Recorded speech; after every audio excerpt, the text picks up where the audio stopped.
திறமை இருக்கிறது, ஆழந்து இருக்கிறது, அறிவு இருக்கிறது. ஆனால் அதை செயல்படுத்த முடியவில்லை. யாரோ உங்களை அடிமைப்படுத்திக் கொண்டிருக்கிறார்கள். யாரோ உங்களை மேற்கொள்ளாதபடி திட்டம் தட்டி வைத்துக் கொண்டிருக்கிறார்கள். இந்த சிறையிருப்பு மாறுகிறது. அன்பு உறவுகளே, நல்லவராம் இயேசுவின் மகத்துவமான நாமத்தில் மனதார வாழ்த்துகிறேன். ஏசப்பா உங்களை ஆசீர்வதிப்பாராக.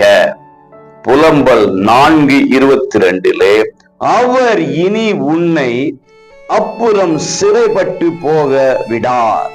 பிரியமானவர்களே, இனிமேல், இதுவரை அல்ல, இனிமேல், ஹியர்ஆஃப்டர் உங்களை அப்புறம் சிறைப்பட்டு போக விடமாட்டார். சத்தத்தை கேட்கிறவங்களை பார்த்து சொல்லட்டும், இந்த நொடி வரை ஏதோ ஒரு சிறையிருப்பு. திறமை இருக்கிறது, தாளந்து இருக்கிறது, அறிவு இருக்கிறது, ஆனால் அதை செயல்படுத்த முடியவில்லை. யாரோ உங்களை அடிமைப்படுத்திக் கொண்டிருக்கிறார்கள். யாரோ உங்களை மேற்கொள்ளாதபடிக்கு, மேலே வராதபடிக்கு மட்டம் தட்டி வைத்துக் கொண்டிருக்கிறார்கள்.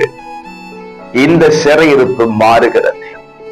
உங்கள் சிங்காசனம் நீங்கள் இருக்க வேண்டிய இடத்தில் அல்ல, உயரத்தில் இருக்க வேண்டியது கடந்து வருகிறது. உங்கள் வாய்மொழிகளை கர்த்தர் ஆசீர்வதிக்க போகிறார். இனிமே சிறையிருப்பினின்று நீங்கள் விடுதலையாக்கப்படுகிறீர்கள். பாவம், சாபம், அக்கிரமம், அநீதி, தீவினை போன்ற சிறையிருப்பின் சூழலில் இருந்து இயேசு உங்களை விடுதலை ஆக்க போகிறார். உங்களோடு இருந்து இந்த நாள் முழுவதும் ஆசீர்வதிப்பார். God bless you.